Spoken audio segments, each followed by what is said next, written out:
Welcome to ராஜியின் Nalabagam. காணாங்கத்தை மீன் குழம்பு அந்த recipe தாங்க இன்றைக்கி பார்க்க போகிறோம். இந்த மீனுக்குன்னு அது ஒரு ருசி இருக்குங்க, ரொம்ப டேஸ்ட்டாக இருக்கும். இது குழம்பு மீன் அப்படின்னாலே இது காணாங்கத்தைன்னு சொல்லலாம். இது வறுக்கிறதுக்கும் ரொம்ப நல்லாயிருக்கும். இது பார்த்திங்கன்னா ரொம்ப திக்கு இல்லாமல் குழம்பு ஓரளவு தண்ணி பதத்துக்கு வச்சு சாப்பிட்டு பார்த்திங்கன்னா அந்த மீனோட சாறு இறங்கி ரொம்ப ருசியாக இருக்கும். வாங்க எப்படி செய்கிறதுன்னு பார்க்கலாம். இப்போ நான் காணாங்கத்தை மீன் முழு மீனாக வாங்கி அதை கீறி இந்த மாதிரி கட் பண்ணி எடுத்து வச்சுருக்கேங்க. சுத்தம் செஞ்சு எடுத்து வச்சுருக்கேன். இப்போ இதுக்கு என்ன வேணும்னு பார்க்கலாங்க.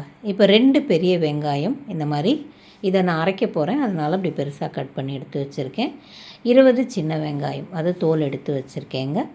பூண்டு ஒரு 6லேருந்து 8 பூண்டு பல்ல அதை பொடியாக கட் பண்ணி எடுத்து வச்சுருக்கேன். 3 தக்காளி அதை தனியாக நைஸாக அரைச்சி வச்சுருக்கேன். 2 பச்சை மிளகாய்.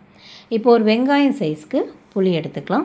அதை தண்ணி ஊற்றிட்டு இது புளி ஒரு பக்கம் ஊறிட்டுருக்குன்றுங்க, நம்ம கரைச்சி வடிகட்டிக்கலாம். இப்போ கடாயில் எண்ணெய் கொஞ்சம் மீன் குழம்புக்கு தாராளமாகவே சேர்த்துக்காங்க.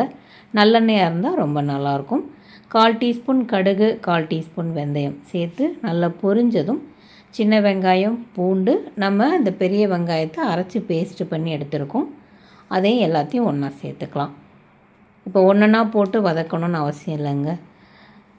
சின்ன வெங்காயம் பூண்டு அடுத்து பெரிய வெங்காயத்தை நம்ம நறுக்கி வச்சோம் இல்லைங்களா, அதையும் அரைச்சி ஒன்றா சேர்த்துட்டோம். இப்போ எண்ணெயில் அது ஒரு செகண்ட் வதங்கின உடனே பச்சை மிளகா, மஞ்சத்தூள், தனி மிளகாய்த்தூள் 1 டீஸ்பூன், குழம்பு மிளகாய்த்தூள் 2 டீஸ்பூன் நிறையா சேர்த்துக்காங்க. இதோட நம்ம தக்காளி அரைச்சி வச்ச விழுது அதையும் ஒன்றா சேர்த்துக்கலாம். இப்போ இது எல்லாத்தையும் ஒன்றா கலந்து விடுங்க. ஒரு 2 செகண்ட் அப்படி எண்ணெய் பிரிஞ்சு வரட்டும்.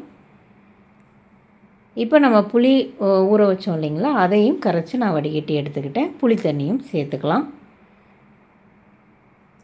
இது எல்லாத்தையும் ஒன்று சேர்த்து கலந்து விடுங்க.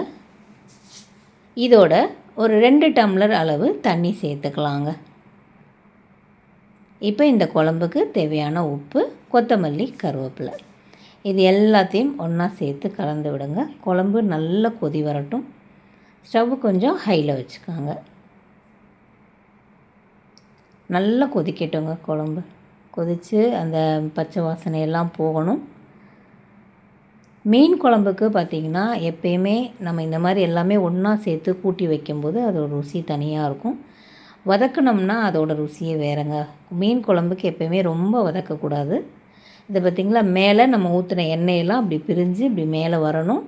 வந்ததுக்கப்புறம் ஸ்டவ்வை மீடியமில் வச்சுக்கோங்க. வச்சுட்டு மீனை சேர்த்துடலாம்.